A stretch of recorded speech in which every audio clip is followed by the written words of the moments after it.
my partners in the previous really toxic ones would tell me like, oh, you're fat. But I look at it now, I look at the pictures, I'm like, I was absolutely not fat.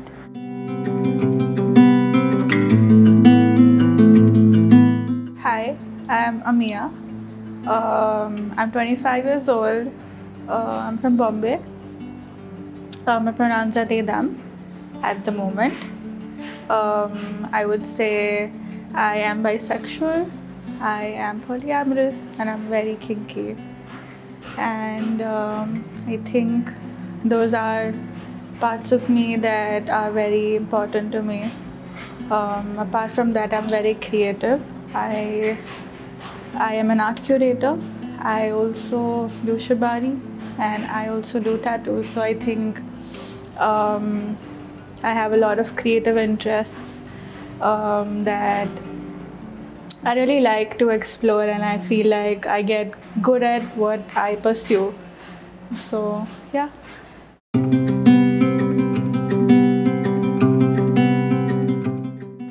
I feel like now that I look back at how I grew up, I think I was queer ever since I was a kid. Obviously, I didn't know what it meant. What I definitely knew was that it was not okay, and it was unnatural.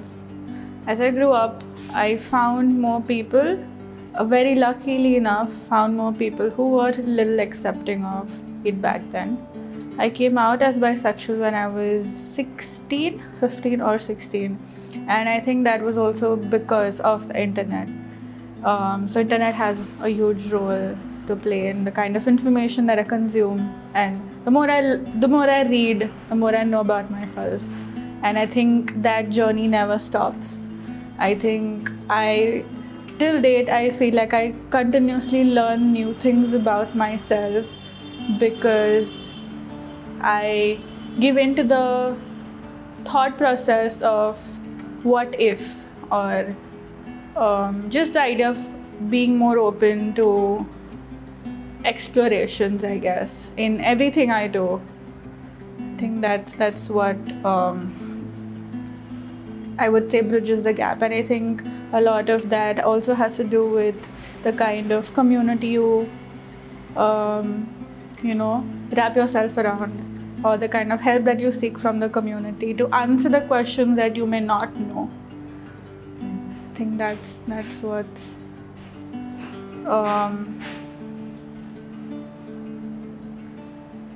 I think that is how I grow as a person also.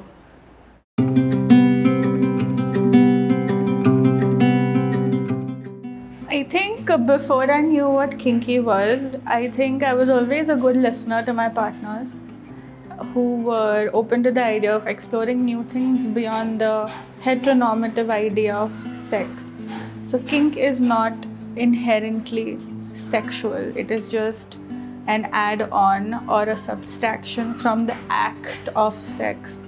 And I think the more I met people from say from the dating apps or from just interaction with different kinds of community also within the queer spaces, and I think that's how I learned of new language or learned what kink was. And I think I'm a kind of person who if I don't know something, I will kind of like go on Google and I look it up.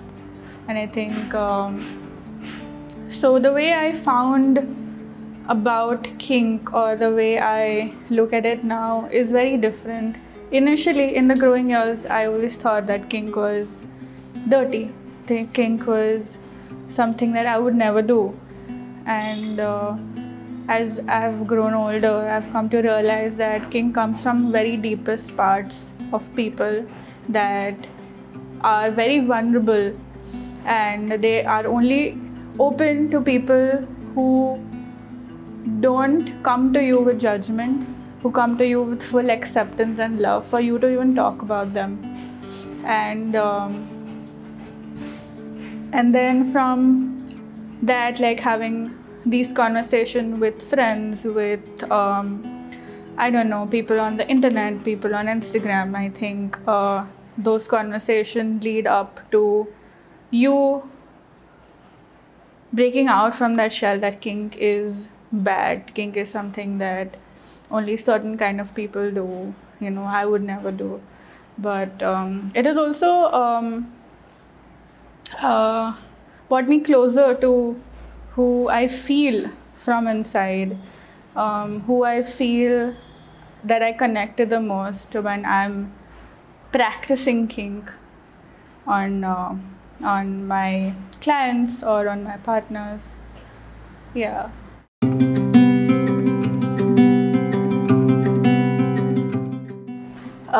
I feel like that also has to do with like how I related to myself with different parts of myself that I saw in other people. I think my relationship with my body in general has been a little off since, and also then in the pandemic when you're so close to your thoughts, that's when I sort of started questioning what I feel about my body. And then my journey of like say exploring my identity, exploring my view of myself, sort of heal that relationship with my body began. I've always loved taking pictures of myself. I've always loved how I could take pictures of my body with my camera and love it. And I think that's also one part of how I started healing my relationship with my body, where my partners in the previous really toxic ones would tell me like, oh, you're fat. But I look at it now, I look at the pictures, I'm like, I was absolutely not fat.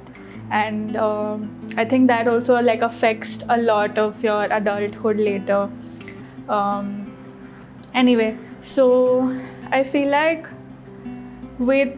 and when the pandemic happened, I think that's when that's when I think I wanted to explore Shibari. I was reading up on it, I was doing my research, I was really keen on practicing it. But then again, you're limited to the kind of people you are around. And the kind of people I was around then were mostly hetero, cis, and I don't think they were comfortable with kink at all. So my knowledge was just what I had inside me. Then later when I came across people who were more accepting of kink, I think that's when I sort of opened up and I was like, okay, I think I should pursue this, because I feel like I really find myself when I am practicing Shibari on other people. It is a very vulnerable space to be with someone who you don't know.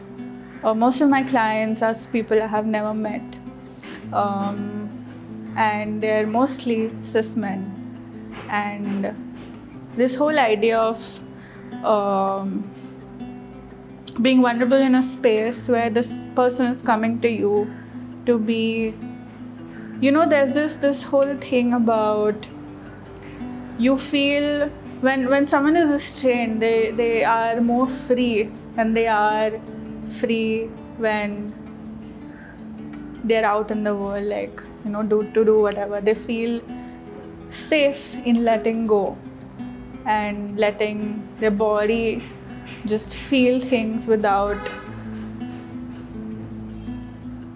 any control. So I think I really enjoy that process of making someone else feel like that, in return feeling more powerful about what I'm doing. And I think there's that. Kink is power dynamics. Kink is about that, and I feel great when I'm able to share that space with someone else. And I think after each session that I have with people, I ask them how you're feeling, you know, as a part of aftercare, and ask them for any feedback or anything. And I think that's where I build those relationships with these people, where sometimes I ask them what their story is, why they wanted to do this, and I think I get a lot of insight into their lives just because you know, they've come to me for them also I'm a stranger, right? They like they don't know what they should expect or what they should get out of the session. But each time someone has those sessions with me, I feel like they have only good things to say, which I'm really glad I can do that for other people.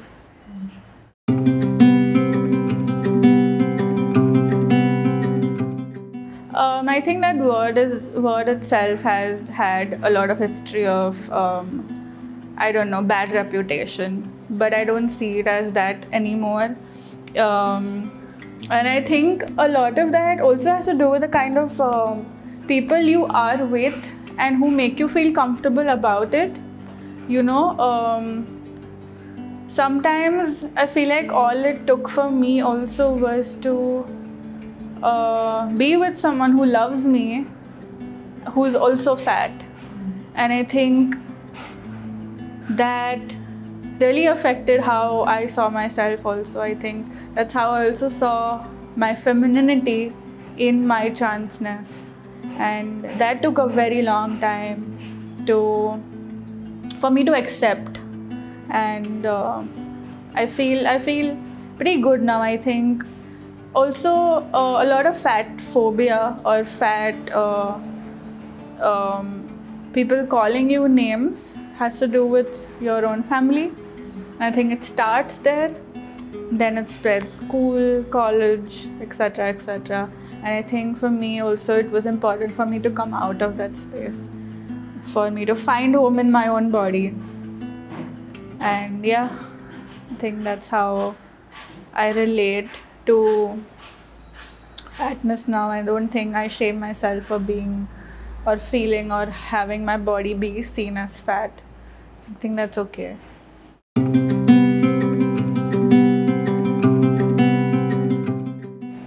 I think for me, the way I practice Shibari is that I let them know that it is not sexual.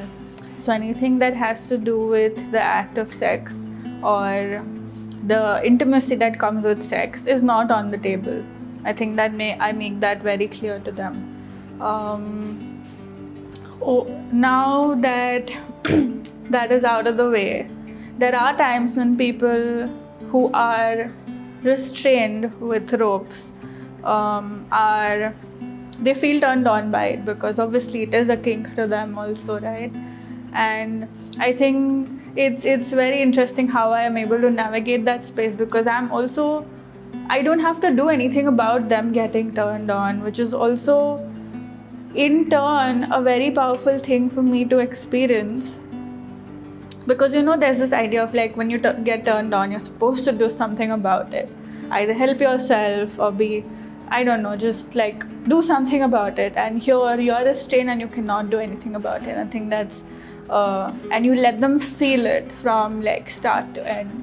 And I think that is what I also see and experience. That's how I think those boundaries are always in place from the beginning. And initially when I started off, it was always a question for me that how do I keep my safety also a priority here in this space, which is why the sessions that I take are limited certain time, and I make myself very assertive about things that I'm okay with and I'm not okay with. And I make sure that I tell the people that I'm going to touch them. You can ask for a break. You can, there've been these times where someone is like, my client was bound, hands in the back and everything, and they were thirsty. Now, it was really cute, like a very cute moment in that, where I bought them water and a straw and I was giving them water from the straw. I think that's really sweet. So these kind of things like generally happen, and I feel like I'm not really not that I'm not concerned for my safety. I definitely am, but I think being assertive about my boundaries from the beginning has really helped me maintain the kind of relationships that I have with people. Like even the people who my repeat clients, I think they come to me because I'm able to provide them space to be safe.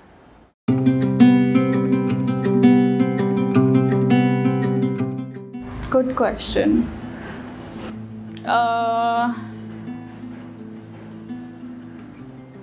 I feel like in kink spaces or just non-monogamous spaces now, I feel like people know me for my craft of shibari, and I don't know. I feel shy, but I also feel like people want to learn from me, learn from my experience.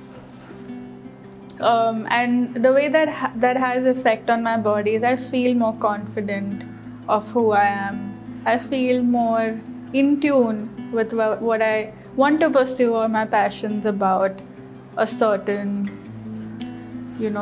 practice.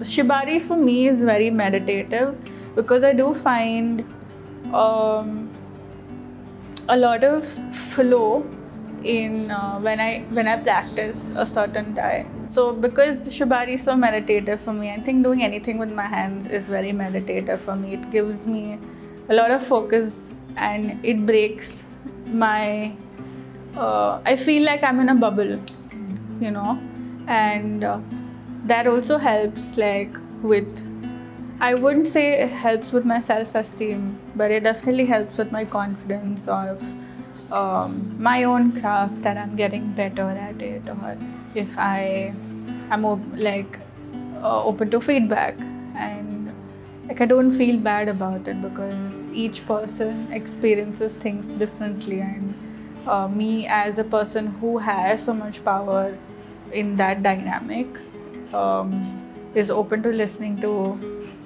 concerns or some things to keep in mind. I think that also gives me better, just learning experience. And the way I enter a space of shibari or how I welcome people, what I wear is also like a part of who I see myself in that space, which is a very powerful, dominant femme person who, and I feel like I'm not that person in general, like in my general day-to-day life. I just feel like that when I'm entering spaces that require, or rather not require, but see me as that persona that I've built for myself. Yeah. But on the face I may look very intimidating sometimes, but like if you talk to me, I'm actually like a full softie.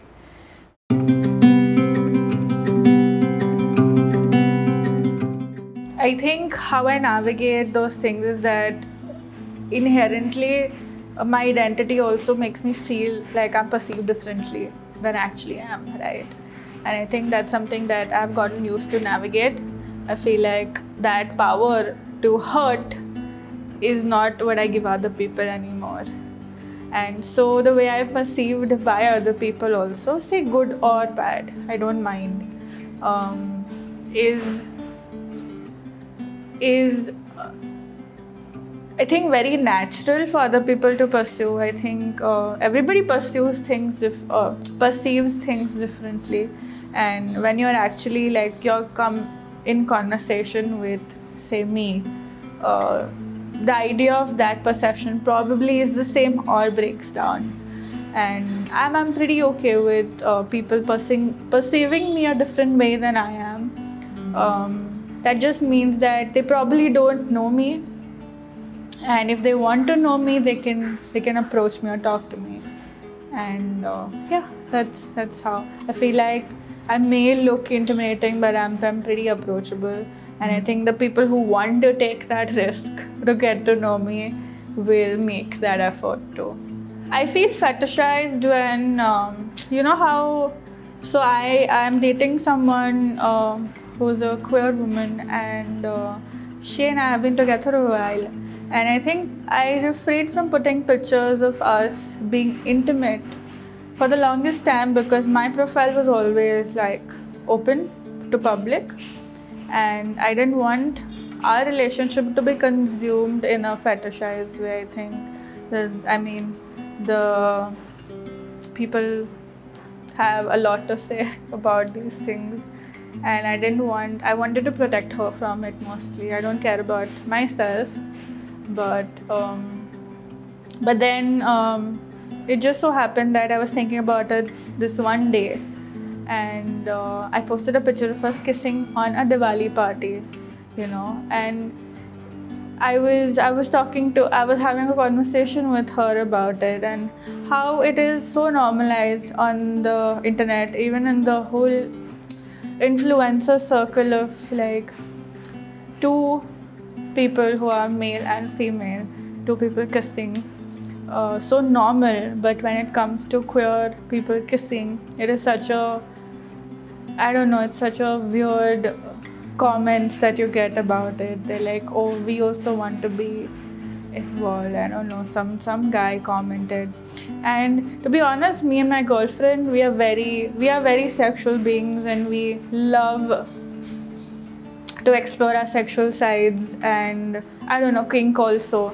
But we're not a commodity to be consumed by other cis men. I think that is what hurts us the most, because yes, threesomes, great, yes, we want that, but not like that, from really dirty, cheap eyes.